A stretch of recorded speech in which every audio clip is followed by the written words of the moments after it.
एक बार brief recap कर लेते हैं बच्चों कि हम लोगों ने लास्ट क्लास में क्या क्या कवर कर लिया था, राइट?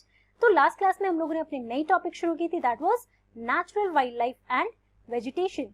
तो मैंने आप लोगों को बताया कि वाइल्ड लाइफ और जो हमारा नेचुरल वाइल्ड लाइफ और वेजिटेशन कहाँ प्रेजेंट है, that is on the that exist in the narrow zone of atmosphere, hydrosphere and lithosphere, which is collectively known as the biosphere. Then we talked about the natural vegetation and also we discussed the term ecosystem.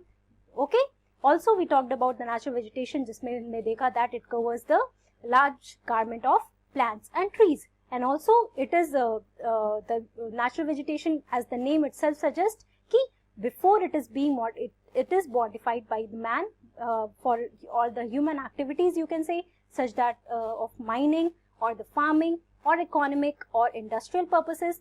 तो इन सारी चीजों के पहले हमारा natural vegetation जो होता है वो that is provided to us by the nature directly, right? तो we human beings we try to modify this natural vegetation through these activities, that is the farming or the industrial purposes, urbanization or the economic purposes, right? तो उसके बाद हम लोगों ने forest के बारे में पढ़ा. We also saw that different types of vegetation that is found on Earth's surface, on India, in India, right? Then we talked about the forest and its uses. आज की क्लास में हम लोग वाइल्ड लाइफ के बारे में पढ़ते हैं. Also we are going to talk about the natural vegetation conservation and again wildlife conservation. Okay? तो अब हम लोग देखते हैं वाइल्ड लाइफ में क्या क्या इंक्लूड होता है. So wild life includes animals, birds, insects as well as the aquatic life forms. तो बच्चों जब भी आप वाइल्ड लाइफ की बात कर रहे हो, मतलब जितने भी animals, different and vast species of animals, different number of animals जो भी हमारे अर्थ सरफेस पे प्रेजेंट है, वो सब कुछ वाइल्ड लाइफ के अंदर आते हैं. So it can be birds, it can be insects, it can be the animals that are living on land और the animals that are living in under the water surface. तो frog भी हो सकता है, लिजर्ड भी हो सकता है, टाइगर, एलिफेंट्स, छोटे से छोटे बर्ड्स हो सकते हैं और छोटे से छोटे इंसेक्ट्स, एंड्स हो सकते हैं, स्पाइडर, टॉर्टवाइज. तो जितने भी एनिमल्स होते हैं, बहुत सारे ऐसे स्पीशीज होते हैं जिसके बारे में आपको पता भी नहीं है, राइट? तो जितने भी ऐसे वैरायटी ऑफ स्पीशीज है, they come under the wild life. Okay, now let us see the uses that what does this wildlife provide us with. So they provide us milk, meat, hides and wool. तो अगर human beings की बात कर रहे हैं तो हमें wild life, हमें इन एनिमल्स के थ्रू क्या क्या मिलता है? We get milk, we get meat, right, for the food, as food. Also hides, जो हमारे animal skins होते हैं उनको हम लोग यूज करते हैं for different purposes, and also wool. Okay, also insects like bees, they provide us with honey which help us and that these insects they help in pollination of flowers and have an important role to play as decomposers in the ecosystem. तो ये छोटे छोटे जो insects भी होते हैं बच्चों, they play as a very big role as the decomposers, right? हमारे इकोसिस्टम में जो भी मटेरियल, जो भी ऑर्गेनिजम्स, ये छोटे छोटे माइक्रो ऑर्गेनिजम्स होते हैं, they are the decomposers in the ecosystem, right? जो प्लांट्स है they are the primary producers और ये माइक्रो ऑर्गेनिज्म जो होते हैं वो हमारे डीकम्पोजर्स होते हैं, राइट?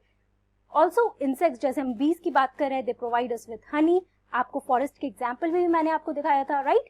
कि फॉरेस्ट ट्रीज जो है ये अगर इंसेक्ट्स जैसे बीज होते हैं, दे basically reside in these trees, in these plants, and they help in the pollination of flowers, right? Reproduction there, and also they provide us with the honey.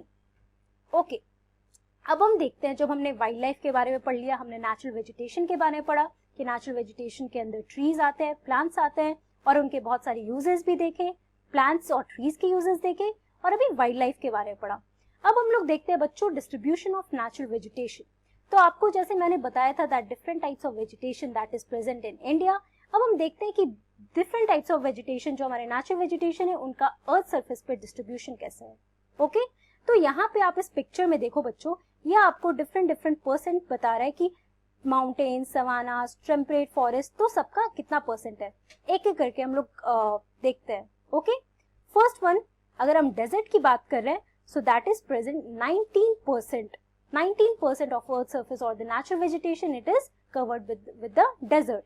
Mountains की अगर बात करो तो 6%. Okay? फिर tropical rainforest 13%. Savanna that is 10%. Temperate forest is 8%. Temperate grassland is 13%. Boreal forest is 17%, tundra जो है 11% है, और ये स्क्रब्स जो सबसे छोटे होते हैं दैट इज 3%. तो आप देख रहे हो different type of natural vegetation है और इनका डिस्ट्रीब्यूशन अर्थ सरफेस पे इस तरीके से है, right. So the growth of vegetation it depends primarily on temperature and moisture. तो हमारा जो वेजिटेशन का ग्रोथ है बच्चों वो दो मेजर फैक्टर पे डिपेंड करता है. The first one is the temperature, कि एरिया में वो जिस भी एरिया में वो ग्रो करे वहां पे टेम्परेचर कैसा है. This variation in temperature also shows the variation in the natural vegetation and their growth, and also the moisture content, कि उस एरिया में moisture content कैसा है, तो उससे भी हमारा जो growth of vegetation है that is being affected, right. अब हम लोग देखते हैं, जैसे हमने इतने सारे नाम देखे, ग्रासलैंड्स देखे, फॉरेस्ट देखे, डेजर्ट्स के बारे में देखा, राइट. तो एक एक करके हम लोग देखते हैं बेसिकली ये क्या क्या है. ओके, तो नेचुरल वेजिटेशन में अगर हम लोग सबसे पहले फॉरेस्ट की बात करते हैं, so the forests are associated with areas having abundant water supply. तो फॉरेस्ट किस एरिया में होते हैं बच्चों, उस एरिया में होंगे जहाँ पे बहुत ज्यादा abundant, बहुत ज्यादा वाटर सप्लाई होगा, तो फॉरेस्ट उसी एरिया में आपको मिलेगा, राइट. तो ये काफी डेंस होता है, बहुत सारे ट्रीज होते हैं, बहुत लॉन्ग ट्रीज होते हैं, राइट. एवरग्रीन फॉरेस्ट होता है, राइट. तो आप लोगों ने देखा ट्रॉपिकल डेसिडियस फॉरेस्ट होता है, डिफरेंट टाइप ऑफ फॉरेस्ट के बारे में आपने पढ़ा इंडिया का भी, right.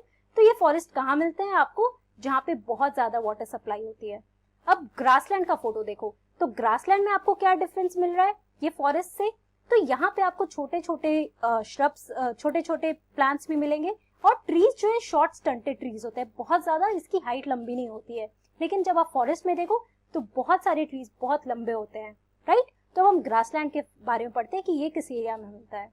So it is found in the regions of moderate rainfall, short stunted trees and grasses grow forming the grasslands of the world. So basically in the जहाँ पे बहुत मॉडरेट रेनफॉल होती है बच्चों की, ना ज्यादा ना कम, वैसा रेनफॉल अगर हो तो वहां पे आपको शॉर्ट स्टंटेड ट्रीज मिलते हैं, ठीक है, और ग्रासेस. तो ये आप देखो, this is the tree that is not very that great और that long in height, right. तो ये हमारा ग्रासलैंड होता है. अब नेक्स्ट हम लोग देखते हैं थॉर्न एंड स्क्रब वेजिटेशन. ये हमारे कौन से एरिया में होते हैं. So in dry areas of low rainfall thorny shrubs and scrubs are so they grow in the dry areas, right. जहाँ पे रेनफॉल लो होती है, बहुत ज्यादा नहीं होती है. मॉडरेट रेनफॉल में आपको ग्रासलैंड्स मिलेंगे. तो अगर स्क्रब और थॉर्नी वेजिटेशन की बात करूं तो इंडिया में आपने राजस्थान में देखा जहाँ पे बहुत ज्यादा रेनफॉल नहीं होते, राइट. तो वैसे वर्ल्ड में जहाँ पे रेनफॉल जो ड्राई रीजन होते हैं, जहाँ पे रेनफॉल बहुत कम होती है, वहां पे आपको थॉर्न एंड स्क्रब वेजिटेशन मिलता है. Then the tundra vegetation.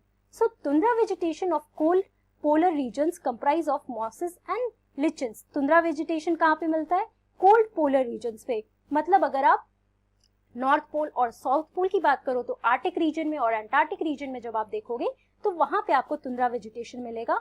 And it basically comprises very short, बहुत छोटे छोटे प्लांट्स ये सब होते हैं जो लिचन्स और मॉसेस जैसे होते हैं. So this is the tundra region जहाँ पे आपको ज्यादा से बहुत ज्यादा वेजिटेशन नहीं होती है. अगर होती भी है तो it mainly comprises of mosses and lichens. तो these are the different types of vegetation and their distribution on the earth surface, right.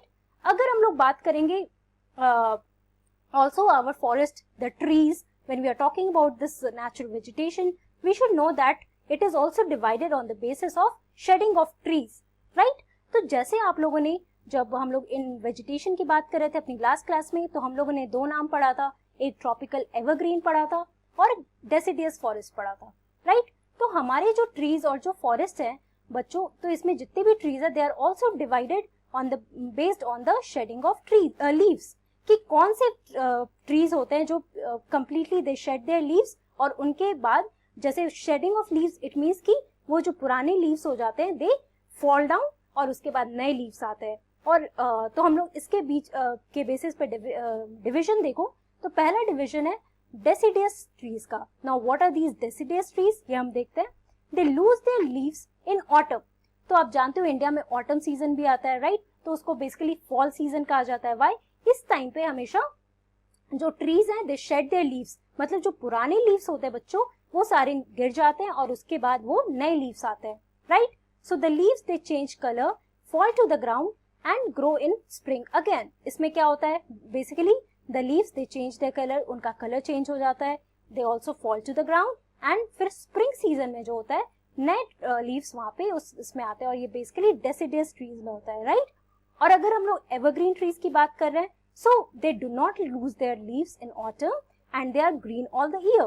तो आप बेसिकली देख सकते हो कि डेसिडियस ट्रीज और एवरग्रीन ट्रीज में आपको क्या डिफरेंस दिख रहा है कि डेसिडियस ट्रीज जो है दे शेड देयर लीव्स और वो बेसिकली ऑटम सीजन में करते हैं, राइट। इसमें क्या होता है, जो लीव्स है अपने कलर चेंज करते हैं और उसके वो ग्राउंड में गिर जाते हैं, और स्प्रिंग सीजन जब आता है तो वहां पे फिर से दे ग्रो अगेन। लेकिन एवरग्रीन जो होता है, एवरग्रीन से आपको नाम से ही पता चल रहा है कि they are always green throughout the year.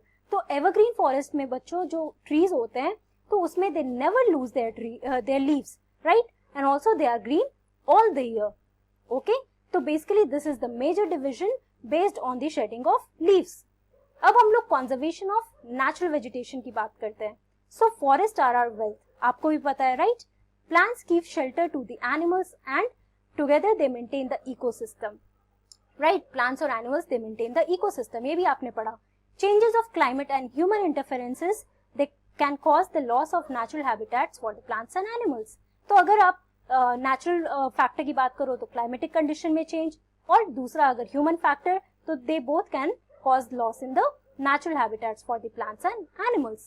अब देखो different ways through which we can see that हमारे hazards जो natural hazards होते हैं या फिर human made hazards होते हैं। तो पहला आप देखो forest fire। तो आप बहुत सारे ऐसे forest areas होते हैं जहाँ पे या तो naturally forest fire या तो बहुत ज्यादा अगर temperature बढ़ जाते है उस वजह से होता है, नहीं तो फिर human made होता है जनरली। अगर एक फायर कोई भी एरिया में बहुत ज्यादा थोड़ा सा फायर स्पार्क हुआ, उसकी वजह से पूरे फॉरेस्ट में आग लग जाती है। बहुत सारे कंट्रीज में ये स्टोरीज है, कैलिफोर्निया में बहुत फेमस हुआ था कि बहुत सारे रीजन को एक पूरे फॉरेस्ट एरिया में आग लग गई थी। That is causing hazard to the natural vegetation, right, and that of the wild life also. दूसरा नेचुरल में आप देखो सॉइल इरोजन, इसके बारे में आपने पढ़ा था कि carrying away of the top layer of soil और this leads to the soil degradation. Again deforestation, right, this is human made problem, जो ट्रीज को काटा जाता है। नेचुरल मेड में आप सुनामी देखो, ये ट्रीज, ये ह्यूमन लाइफ, ये सबके लिए हैम्पर करता है, right. The big waves that come from the oceans, और ये जितने भी ट्रीज होते हैं, जितने भी हाउसेस होते हैं, तो ये पूरे नेचर के लिए बहुत बड़ा नेचुरल डिजास्टर है। ओके, तो इन शॉर्ट बच्चों आज की क्लास में हम लोगों ने क्या क्या पढ़ा। We talked about the wild life, we talked about what are the different things that come in the wild life. तो जितने भी एक्वेटिक एनिमल्स, जितने भी लैंड पे एनिमल्स रह रहे हैं, जितने भी बर्ड्स, इंसेक्ट्स, डिफरेंट वेराइटीज और फॉर्म्स जितने भी हैं, they come under the wild life. We also saw different uses of for what we are using these animals. तो हम लोगों ने देखा for food, also for again for milk, meat, इन सारी चीजों के लिए हम लोग ये एनिमल्स को यूज करते हैं। Insects like bees, they are also use for getting honey and they also help in the pollination of the flowers, right. उसके बाद हम लोगों ने डिस्ट्रीब्यूशन ऑफ नेचुरल वेजिटेशन देखा।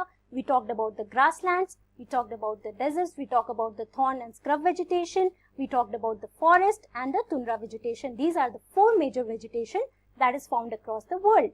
Okay, again we talked about the conservation of natural vegetation, as in क्या क्या hazardous चीज है जो ह्यूमन मेड इन्फ्लुएंसेस है। Also again the natural disasters, tsunami, और अगर आप फ्लड की बात करो, लैंडस्लाइड, से सारी चीजें जो है हमारे सरफेस अर्थ, जो हमारे अर्थ पे होता है, तो ये सारी चीजें आपके सॉइल, आपके लैंड, आपके नेचुरल वेजिटेशन सबको हैम्पर करता है, राइट। उसके अलावा अगर फॉरेस्ट फायर की बात करो, that is human made. Deforestation again that is human made. Soil erosion also due to human activities, right. तो basically for these things we always need to conserve our natural vegetation and also the wildlife. In the next class we are going to talk about further, we will discuss about the conservation of natural wildlife and vegetation, as in how we can conserve these things. Okay, so that's all for today. I'll meet you in the next class. Thank you very much.